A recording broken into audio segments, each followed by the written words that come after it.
बिस्मिल्लाहिर्रहमानिर्रहीम। अस्सलाम वालेकुम स्टूडेंट। आज के लेक्चर में जिस टॉपिक को हमने स्टडी करना है उसका टाइटल है slime mould and water mould.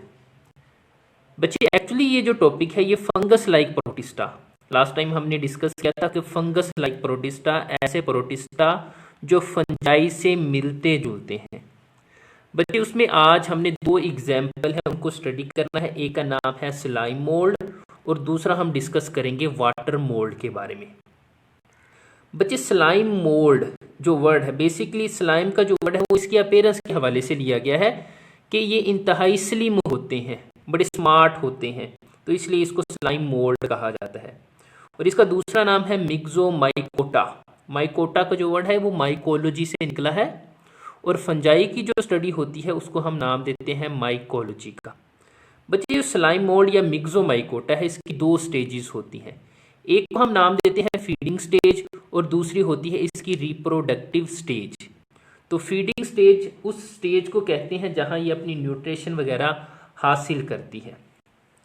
तो बच्चे आज इसके कैरेक्टरिस्टिक के बारे में देखेंगे कि स्लाइम मोल्ड इसके कैरेक्टर है वो कौन कौन से हैं। बच्चे सबसे पहले बात करेंगे फीडिंग स्टेज।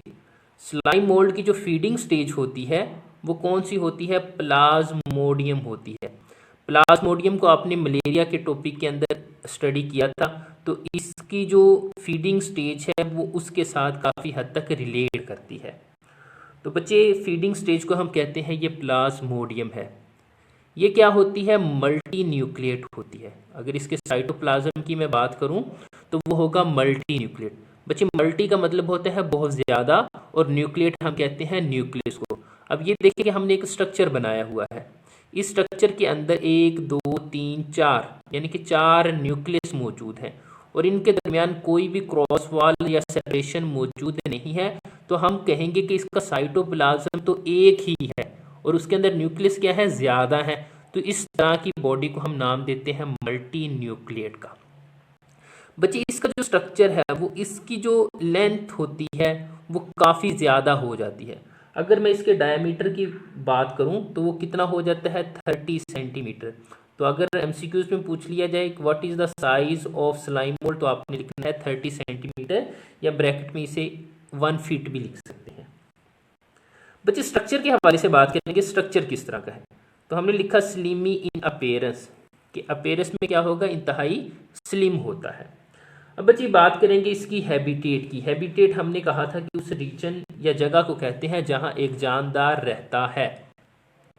तो बच्चे हैबिटेट में हमने लिखा नेटवर्क ऑफ चैनल, ये चैनल्स का ऐसा नेटवर्क है that cover large surface area.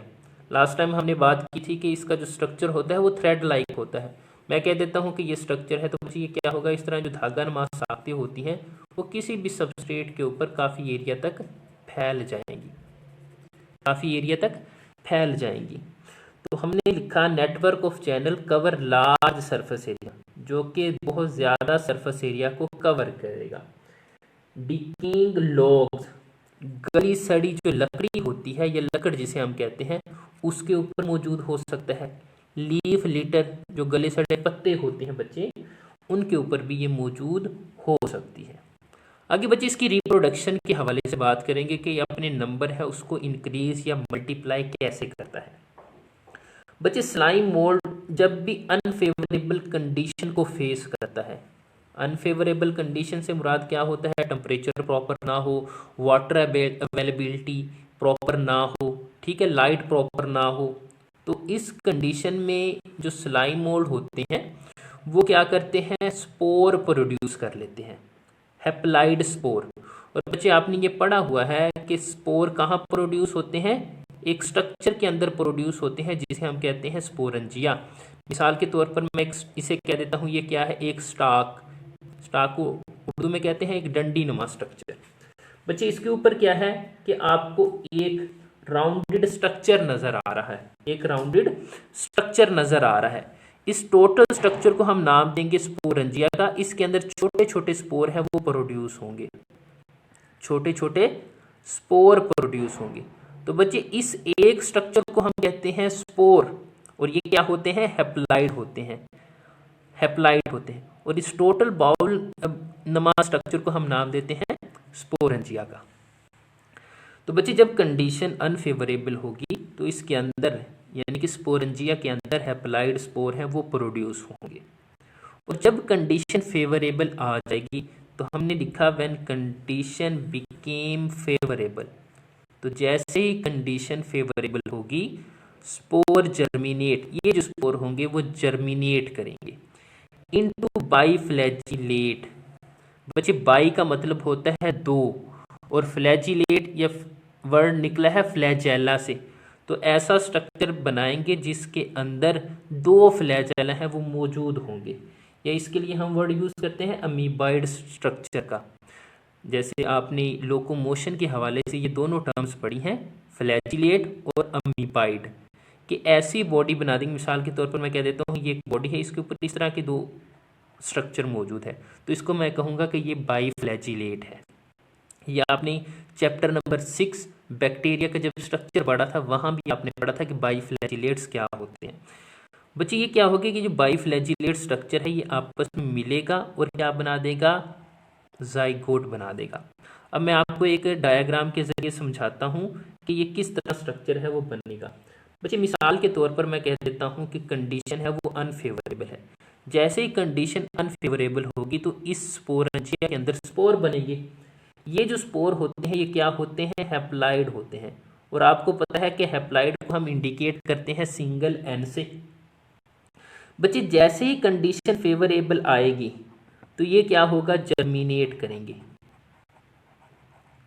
ये जो स्पोर होंगे हैप्लॉइड ये क्या करेंगे, जर्मिनेट करेंगे। जर्मिनेशन के नतीजे में ये जो स्ट्रक्चर बनाएंगे वो क्या बना देंगे, बाईफ्लैजिलेट स्ट्रक्चर बना देंगे। बाईफ्लैजिलेट स्ट्रक्चर बना देंगे। बच्चे ये जो बाईफ्लैजिलेट स्ट्रक्चर बना है ये किससे बना है, हैप्लॉइड स्पोर से बना है, तो ये भी क्या होंगे, हैप्लॉइड होंगे।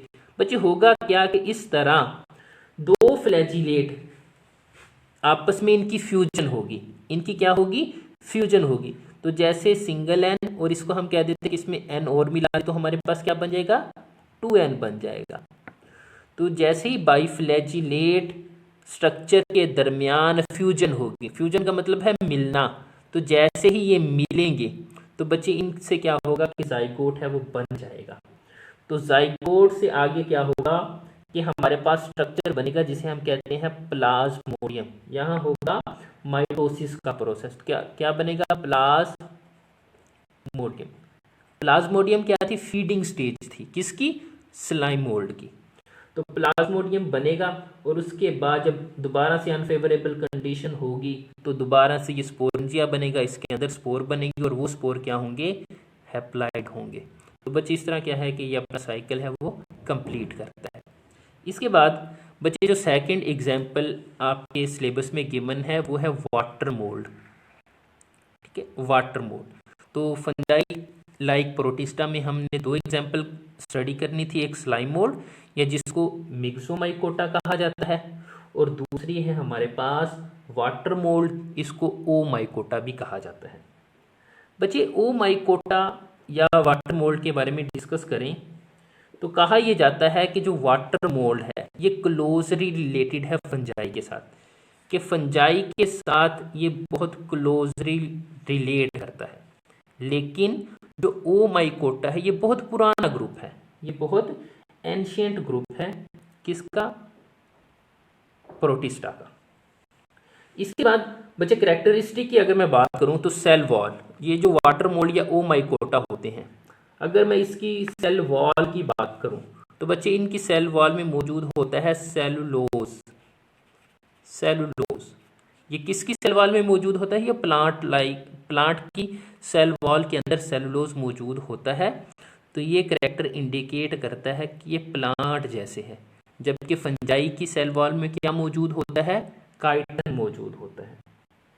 इसके बाद बच्चे इसकी हाइफी के बारे में बात करेंगे कि इसकी जो हाइफी होती है वो एसेप्टेट होती है। हाइफी क्या है, एसेप्टेट।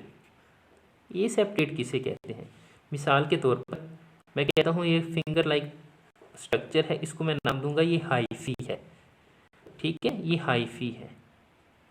तो बच्चे अगर तो यहाँ क्रॉस वॉल मौजूद हो, एक न्यूक्लियस, ये दोनों न्यूक्लियस के दरमियान अगर तो क्रॉस वॉल मौजूद हो तो फिर मैं इस हाइफी को नाम दूंगा सेप्टेट हाइफी का। लेकिन अगर इन न्यूक्लियस के दरमियान क्रॉस वॉल मौजूद नहीं है तो फिर इसको मैं क्या नाम दूंगा, ए सेप्टेट। ए का मतलब होता है एब्सेंट होना, और सेप्टेट हम कहेंगे सेपरेशन को, अलैदगी को। क्योंकि इनके दरमियान किसी भी किस्म की क्रॉस वॉल मौजूद नहीं है तो फिर इसको हम क्या कहेंगे, ए सेप्टेट है। हाँ, अगर मैं कह देता हूँ यहाँ क्रॉस वॉल मौजूद है तो फिर ये क्या हो जाएगी, ये सेप्टेट हाइफी हो जाएगी। इसके बाद बच्चे वाटर मोड के अंदर हम एक एग्जाम्पल को स्टडी करेंगे, उसे कहते हैं फाइटोप्थोरा इन्फेस्टेंस। ये है क्या बच्चे, 19वीं सदी के अंदर फाइटोप्थोरा इन्फेस्टेंस जो कि वाटर मोल्ड की एक एग्जाम्पल है, इसने एक डिजीज काज की थी आयरलैंड के अंदर। उस डिजीज का जो कॉमन नाम था वो लेट ब्लाइट ऑफ पोटैटो, यानी कि आलूओं की एक बीमारी थी। बच्चे एक्चुअली हुआ क्या कि काफ़ी अरसा तक, जैसे कि वाटर मोल्ड कहा जाता है, तो इसका मतलब है कि वाटर के साथ रिलेट इसे किया जाता है।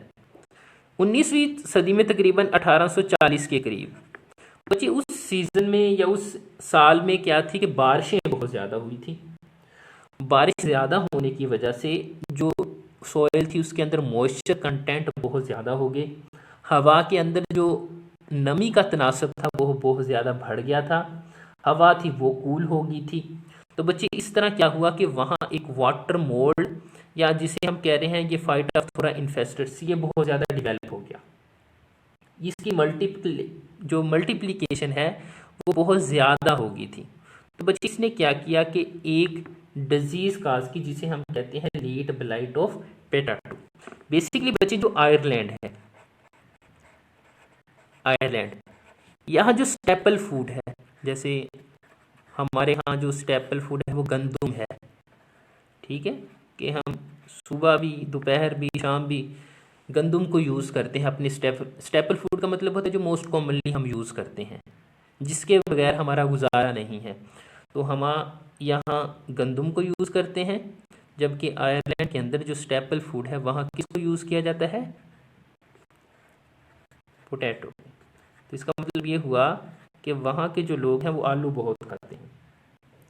तो बच्चे जब इस फाइटोप्थोरा इन्फेस्टेंस ने जो पोटैटो की क्रॉप थी इसके ऊपर अटैक किया, तो जो आलू की फसल थी वो टोटली क्या हो गई थी, तबाह हो गई थी।